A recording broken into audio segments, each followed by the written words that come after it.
अपने तरीके से चलाना चाहते हैं, क्योंकि जिला प्रमुख होता है, वो जनप्रतिनिधि होता है, वो अपने तरीके से चलाना चाहता है। समन्वय का अभाव रहता है या फिर ईगो की प्रॉब्लम होती है, वजह क्या है? सर जैसा कि दोनों की जो जिम्मेदारी है, जिला प्रमुख और एचएसीओ, हम्म। ये एक समन्वय है गवर्नमेंट बॉडी और जनप्रतिनिधि के बीच का, जिला परिषद को सुचारू रूप से चलाने के लिए। ईगो प्रॉब्लम नहीं है, पर कई ऐसे सारे इश्यूज हो जाते हैं मे बी, जिससे या तो हमें चीज़ की जानकारी पूरी नहीं होती, या कुछ ऐसी चीज़ें होती है कि हम उसको बस कराना है। पर मैं मानता हूँ इस समय वो समन्वय है, क्योंकि एक चीज़ देखिए सर, पहले उस ज़माने में, हम पुरानी बात करें क्योंकि मुझे इतना ज़्यादा अनुभव नहीं है राजनीति का, पर मैं बस यही कहना चाहूँगा, जब पुराना समय था उस टाइम एजुकेटेड लोग, और जो सिस्टम आज है पंचायती राज में कि पढ़े लिखे जनप्रतिनिधियों को मौका मिला है, तो आप देखिए वो समन्वय आज है। क्योंकि पहले हम देख ही नहीं पाते थे कौन सा काम कराना है, कौन सा नहीं कराना है। कई बार ऐसा होता है कि अधिकारी की मानसिकता भी दूसरी हो जाती है, या कई जनप्रतिनिधि की मानसिकता हो। पर मैं आज मानता हूँ सर, ऐसा कोई ईगो प्रॉब्लम नहीं है। कुछ मैटर्स हो जाते हैं पर्सनली, ये पर्सनल प्रॉब्लम हो सकती है, पर अभी आप देख रहे हैं, मैं जिला परिषद की बात करूंगा, पूर्णतः जिला प्रमुख एज ए पर रूल्स किसी को भी लाभान्वित करना चाहता है, वहाँ के निवासियों को, या कोई भी सरकार की योजना का इम्प्लीमेंट करना चाहता है, तो फुल फ्लैश है, कर सकता है। No doubt as a CO, as a जिला प्रमुख, समन्वय से ही कार्य चलता है। बाकी स्थितियां सर, क्योंकि कई बार हम इन जनप्रतिनिधियों को कहते सुनते हैं, जिला प्रमुख हों या फिर पंचायत समिति के जो प्रधान है वो हों, कहते हैं कि अधिकारी सुनते नहीं हैं। विधानसभा में भी एक दो बार इस तरह के मामले आए हैं कि अधिकारी सुनते नहीं हैं, अधिकारी जैसे चाहते हैं वैसे नहीं करते हैं।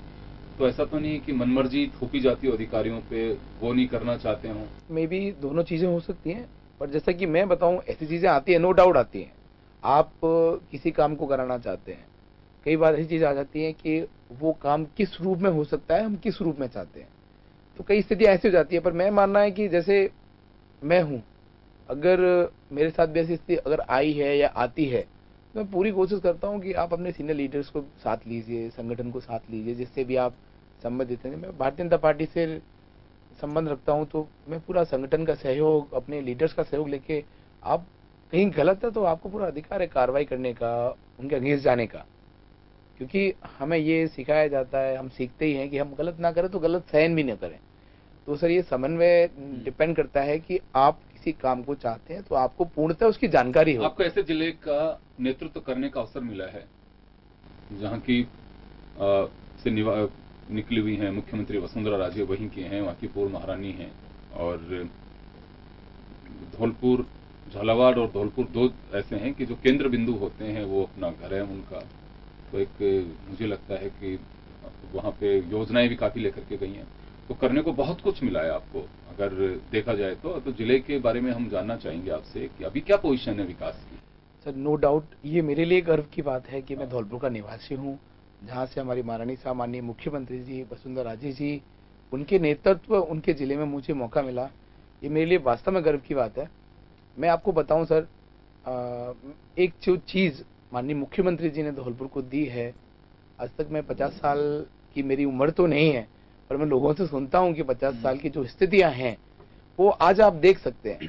मैं आपको छोटा सा एक उदाहरण दूं, जैसे कि जिस विधानसभा में मैं रहता हूं, वहां ये स्थिति थी कि मैं जिला प्रमुख नहीं था उससे पहले, अभी तक की कंडीशन, कॉलेज नहीं, रोड नहीं, कुछ स्थितियां नहीं थी। पर माननीय मुख्यमंत्री जी ने इस बजट ही नहीं, मैं जब जब मुख्यमंत्री, माननीय मुख्यमंत्री जी बनी थी, तो हम धौलपुर वाला सभी लोगों को बुलाया, बड़ा विचार विमर्श हुआ कि धौलपुर में क्या चीजें की जाएं, संगठन के लोग, हमारे एमएलए, ऐसे मैं जिला प्रमुख, हमारे सांसद जी।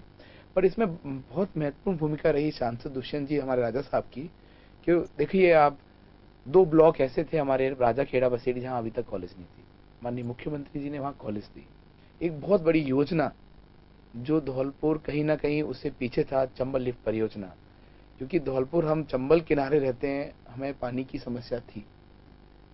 ऐसा नहीं है, पिछली सरकार में भी माननीय मुख्यमंत्री जी ने प्रयास किया, पर हमारा नसीब था कि, या बदनसीबी बोलेंगे कि केंद्र में कांग्रेस की सरकार थी, उस टाइम ये प्रयास पूरा नहीं हो पाया।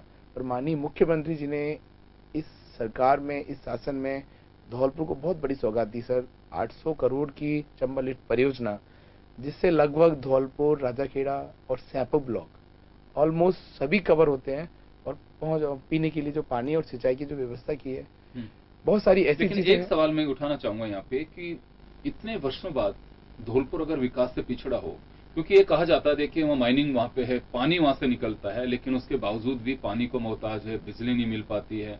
अभी भी जो धौलपुर की स्थिति है, कई बार लोग बयां करते हैं कि गाँव में बड़े विकट हालात हैं, सड़कें नहीं है, विकास जिसे कहें कि विकास हुआ नहीं है, ऐसी चीजें सामने आती हैं। देखो, इसका मैं पूरा श्रेय जिनको देना चाहूंगा, जो हमारी विपक्षी पार्टी है कांग्रेस, उनकी जब भी सरकार रही, या ऐसे ऐसे व्यक्तित्व हमारे धौलपुर में हैं जो अपोजिशन पार्टी के हैं, विपक्ष के हैं, जिनको कई बार मंत्री बनने का, और जो महत्वपूर्ण जो डिपार्टमेंट हैं, विभाग हैं सरकार के, गृह विभाग हो या फाइनेंस विभाग हो या इरिगेशन विभाग हो, उनको मौका मिला।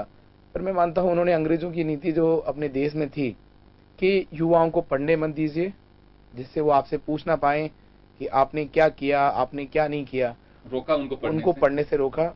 इसी का कारण था कि जो कॉलेज एक वित्त मंत्री के लिए उसके कार्यकाल में होना चाहिए था, हर विधायक, हर जनप्रतिनिधि मानता है कि, सोचता है कि जो जनता है वो उसका परिवार है, उसको चलने के लिए सड़क मिलनी चाहिए, उसको समय पे बिजली मिलनी चाहिए, पीने का पानी मिलना चाहिए, और उसके बच्चों को एक शिक्षा मिलनी चाहिए। चलिए डॉक्टर साहब, आप हमारे साथ बने रहिए। एक छोटे से ब्रेक के लिए रुकेंगे, ब्रेक के बाद हम जल्द लौटते हैं।